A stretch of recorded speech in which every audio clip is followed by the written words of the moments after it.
Let's work backwards. What do you make of Sergey Lavrov's comments today saying Europeans are trying to undermine any progress? Well, what Russia is really worried about is the unity of Western European nations, the major NATO allies, who flocked to Washington, D.C. in order to support President Zelensky.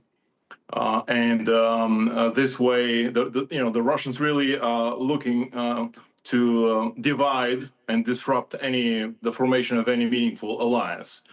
No wonder that Lavrov is accusing the Europeans of, with the typical Russian, propaganda language, of trying to disrupt the peace process. There is no peace process, of course. Neither Putin nor his regime are actually willing to engage in any peace activities. Yesterday they actually launched a heavy bombardment across Ukraine, hitting the westernmost Ukrainian city and an American company, which was effectively destroyed there.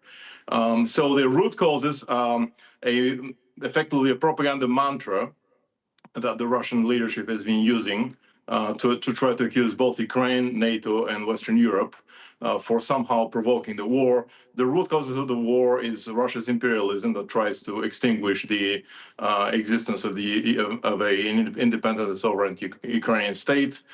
This should demonstrate to us all that the Russian position hasn't budged, a single jot, a single inch from 2021, 22, and the Istanbul process, which they keep referring to, which would mean the removal of any vestiges of sovereignty and independent foreign defense policy for Ukraine.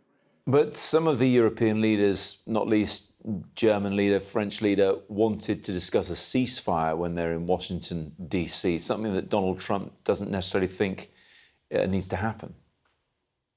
Well, Trump says that he didn't want to engage in this type of discussion because Putin said that he's opposed to a ceasefire as opposed to moving directly to a peace process. It's the most absurd and ridiculous proposition because, as we all know from the history of countless conflicts, going back to the Yugoslav wars and others, you must have a ceasefire, whether it's agreed upon or whether it's enforced by NATO, by a coalition of the willing, or whoever wants to get involved. And then after many months, many years sometimes, you could have a real just and fair peace. Yeah. Everything else is just a propaganda trap semantics that the Kremlin has been using from day one to actually confuse the meanings and divide and as I said, divide and slow down the Western response. But really, Mark, are we at a point in time where there's an awful lot being said on both sides? You say it's propaganda from the Russian side, but there's a lot being talked about from the Europeans and the coalition and the willing, and not necessarily the action to back up any material change in the situation. Yeah, the problem here, of course, is that the Europeans really want to help. They don't have the industrial means. Unfortunately, we have to be honest to ourselves. They don't have not yet.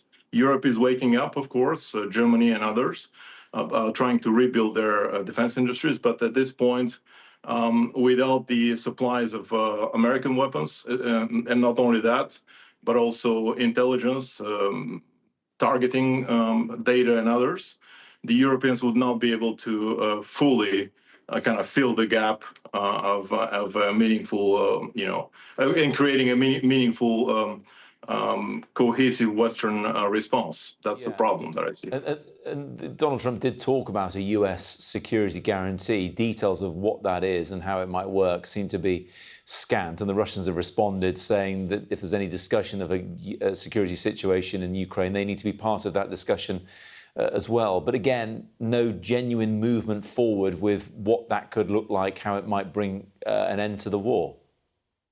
Well, to put it simply, the wolf is trying to offer, his services to secure the, the life and well-being of the sheep in the farm. I mean, I'm sorry for using this simplistic language, but that's what it looks like. Of course, the Russians are going to try to inject themselves into any future security arrangement, which is, of course, impossible to push down the throats of the Ukrainians. They would never agree to have Russians or probably even Chinese and others on their soil. The only thing they want is Article 5 type guarantees. I frankly don't know how this is going to happen if there is no boots on the ground in Ukraine. The best the West could try to do is to close the skies, which Ukraine has been asking from day one. Really, that would make a huge difference. At least Russia won't be able to terrorize the civilian population. But without military muscle on the ground, any talk about Article 5 is frankly irresponsible because it will give really unrealistic expectations that won't be backed by any muscle, by any serious force.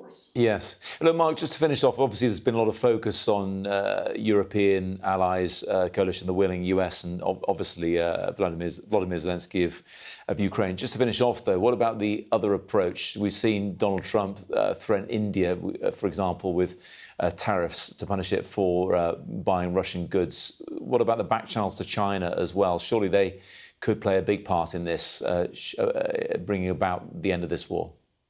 Trump likes punishing the weaker, or the actors that he thinks are weaker or weakest. In this case, instead of punishing directly Russia, or instead of imposing similar sanctions on China, he's hitting at a country that he thinks would not be able to respond.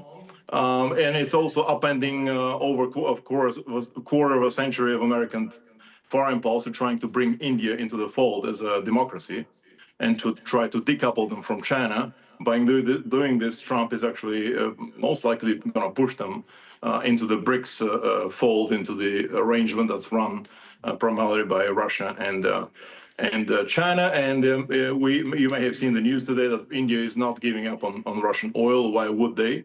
After the red carpet was rolled before Putin in Alaska, so all these countries are observing what's happening and they're making the conclusions, and the conclusions are unfortunately Trump is soft and weak on Russia and on Putin, and there won't be any real sanctions and any meaningful actions, at least not at this point. Appreciate getting your take on the current situation, Mark Voyger. Thank you very much indeed. Thank you, Matt.